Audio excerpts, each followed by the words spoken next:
ఆనాడు ఉమ్మడి ఆంధ్రప్రదేశ్లో మనకు తిండికి గతి లేనటువంటి సమయంలో కూడా మరి మనకు ఫుడ్ పెట్టిందంటే సింగరేణి. మరి అందుకే సింగరేణి సిరులవేణి అని మన తెలంగాణ తల్లిని ఎట్లా కొలుసుకుంటామో సింగరేణి అంటే అంత ప్రేమగా మనందరం తలుచుకుంటాం. కానీ అటువంటి ఆలోచన, అటువంటి ఒక భావోద్వేగం సింగరేణితో లేనటువంటి వ్యక్తులు, పార్టీలు ఇలా ప్రభుత్వంలో ఉన్నాయి. కాబట్టి సింగరేణి బిడ్డల దుఃఖం ఈ ప్రభుత్వానికి అర్థమైతలేదని చాలా బాధగా నేను చెప్తా ఉన్నాను. ఆ బొగ్గుబాయిలకు దిగి కనీసం గాలి పీల్చుకుంటే కూడా లంగ్స్ నిండా బొగ్గు పౌడర్ డిపాజిట్ అయిపోతుంది. రకరకాల జబ్బులు వస్తాయి. వంగి నడిస్తే నడుం పడిపోయే పరిస్థితి, కాళ్ళు మొత్తం వంకరపోయే పరిస్థితి, ఎక్కడ పడతామో ఏందో తెలియదు.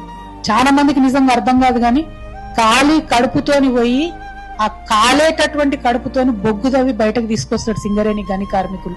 చాలా మందికి దూరం ఉండి దానంతటవే బొగ్గు వస్తుంది, దానంతటవే కరెంట్ వస్తుంది అనుకుంటారు. కానీ ఒకసారి దిగితే లోపలికి అర్థమవుతుంది మైండ్ ఎట్లా ఉంటది అనేటటువంటి విషయం తెలియనటువంటి వాళ్ళు ఇవాళ అధికారంలో ఉన్నారు. కాబట్టి మన కష్టాలు అర్థమవుతలేదు.